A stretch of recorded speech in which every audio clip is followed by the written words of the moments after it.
નમસ્કાર, હું રમેશ ઠક્કર। આજે આપણે સાયન્સની વાત કરવા જઈ રહ્યા છીએ ત્યારે હું તમને કેટલાક જાતે બનાવેલા સાધનોની વાત કરું તો આપણો કાર્ટેશિયન ડ્રાઈવર છે જેનું મારું પ્રિય નામ છે રામુ।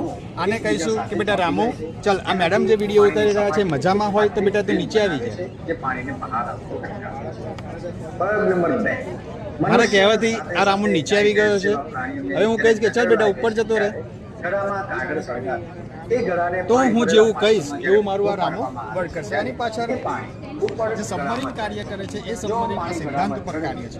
મારું બીજું બનાવેલું સાધન છે આ હોમમેડ થર્મોમીટર છે। બાળકોને ઘરે બનાવવું હોય કે કોઈ પણ વસ્તુ ગરમ છે કે ઠંડુ છે એ કેવી રીતે ખબર પડે તો અહીંયા હાથ રબ કરી હું એની ઉપર મૂકીશ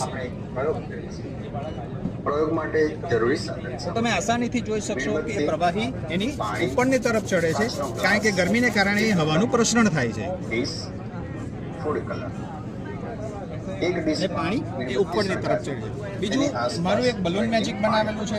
અહીંયા ટીની અંદર વચ્ચે કશું જ પણ નથી તો તમને આપણને એવું થાય કે બંને ફુગ્ગા સાથે ફૂલશે, પરંતુ વિજ્ઞાન એવું ના પાડે છે। વિજ્ઞાન એવું કહે છે કે બંનેમાંથી એક જ ફુગ્ગો ફૂલશે। પાણીને સરળતાથી જોઈ શકાય તે માટે અહીં ફૂડ કલર આ ફુગ્ગો ફૂટી જશે તેમ છતાં ફુગ્ગો ફૂલશે નહીં, કારણ કે બર્નોલીના સિદ્ધાંત પ્રમાણે જેનું કદ વધારે હોય ત્યારે એનું પ્રેશર ઓછું થાય છે। એટલે અહીંયા કદ જેવું વધશે એટલું પ્રેશર ઓછું થાય છે। બાકીની હવા જ્યારે હું છોડું છું ત્યારે એ દબાણને કારણે બધી જ હવા